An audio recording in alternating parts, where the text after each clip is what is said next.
Hello， 大家好，我係 Miss Stephanie， 歡迎大家嚟到 Miss Stephanie 嘅英語小教室。今日咧想同大家分享下兩個 tenses 嘅用法。第一個就係 past simple tense， 簡單過去式；第二個就係 present perfect tense， 現在完成式。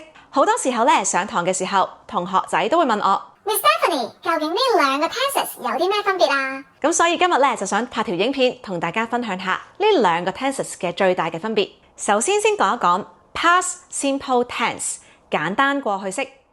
咁通常咧我哋做 past simple tense 嘅時候，着重嘅通常都係講緊事情發生嘅時間，例如都可以留意以下嘅 keywords： yesterday 琴日， last week 上星期， last year 上年， 2 years ago 2年前， once upon a time 好耐之前， this morning 今朝早等等嘅 keywords， 大家都可以睇一睇以下嘅例子。I went to school yesterday。咁喺呢一個句子入邊咧 ，yesterday 即係代表琴日，而琴日咧就係一個唔明確嘅時間，而琴日已經過咗去啦。咁所以個 went 就係 go 嘅過去式。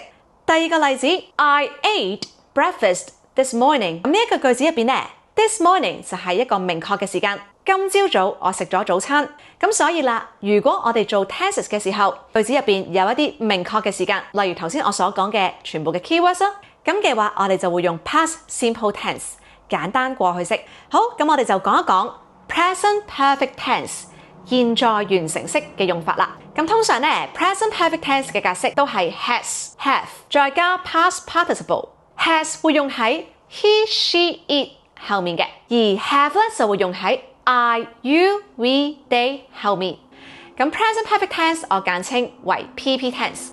呢個 tense 總共有3個用法。第一種用法就係強調已經完成咗嘅事啦。咁佢同過去式最大嘅分別就係過去式有明確嘅時間，而 present perfect tense 就冇明確嘅時間。以下嘅 keywords 都可以留意，包括 already 已經、just 啱啱、yet 仲未完成，或者問喺一啲問題上面，咁都可以睇一睇以下嘅例子。I have already done my homework。咁呢句例子即係代表我已經做完功課啦。咁大家都可以知道呢句句子裏邊，我哋冇見到一個明確嘅時間，但係我哋強調嘅就係我已經做完功課呢個動作。第二個例子 ，She has just come back。咁呢一句意思即係代表佢啱啱翻咗嚟。咁同樣地，呢一句句子入邊，我哋冇一個明確嘅時間，我哋唔知道究竟佢係幾時翻嚟，但係我哋知道嘅嘢就係佢啱啱翻咗嚟啦。第三個例子 ，They haven't washed the dishes yet。意思即係話佢哋仲未洗完碗。咁呢度強調嘅都係一樣，都係強調嗰個動作嘅本身，就唔係強調個動作發生嘅時間。咁呢個就係 present perfect tense 第一個用法。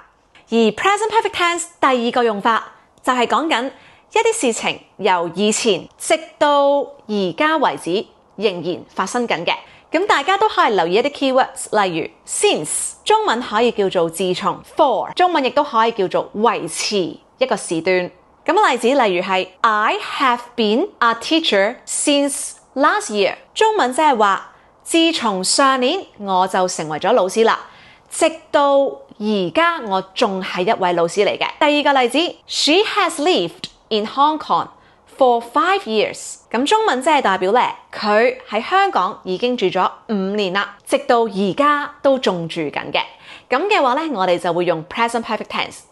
而 present perfect tense 第三種用法就係講緊由以前直到而家你累積嘅一啲經驗。你都可以留意以下嘅 keywords， 例如 before 之前， once 一次， twice 兩次， three times 3次等等嘅詞語。例如啦 I have been to England twice。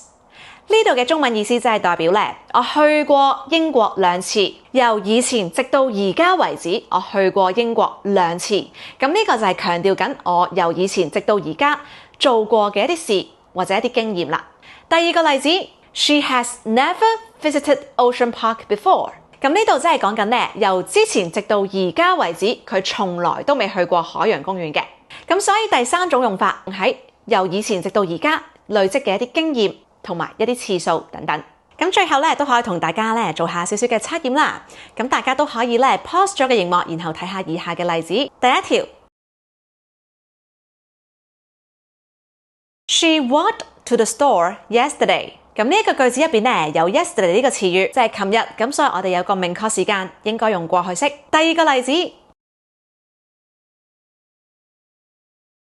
，She has walked to the store several times。咁呢度嘅意思咧 ，several times 係講緊幾次，中文意思即係講佢去過呢間店鋪幾次，咁但係咧就冇講到明究竟幾時去過，咁所以呢度我哋會用 present perfect tense。第三個例子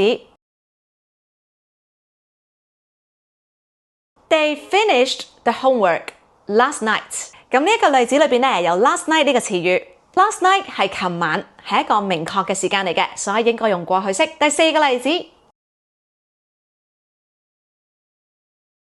They have finished the homework already。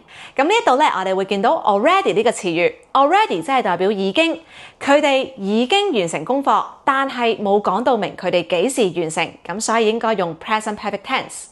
下一個例子 ，He played football on Sunday。咁 on Sunday 即係講緊佢喺星期日嘅時候踢波，咁係過咗去嘅時間。最後一個例子。He has played football for 5 years。咁呢度係講緊咧，佢踢咗足球5年啦，到而家為止佢踢咗足球5年，到而家都仲踢緊足球嘅。咁呢度我哋會用 present perfect tense。